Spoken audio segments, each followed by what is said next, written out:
Hey friends, if you wish to uninstall the Feedback Hub on your Windows computer, then please watch this video. I will guide you through the procedure.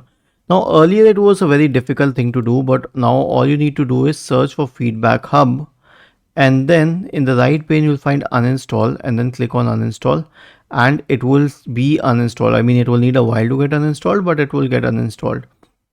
Then you can open the Microsoft Store and then you can search for Feedback Hub here once it loads. Okay, and then open the app and then you can click on get to install it on your system. And this is how easy it is these days. Earlier it was a very difficult thing, you would need the registry editor, but now it's a very simple way. Was this helpful? If yes, then please subscribe to the channel, and if not, then let us know in the comment section of the video on how we could help you further. Thank you for watching this video and have a nice day.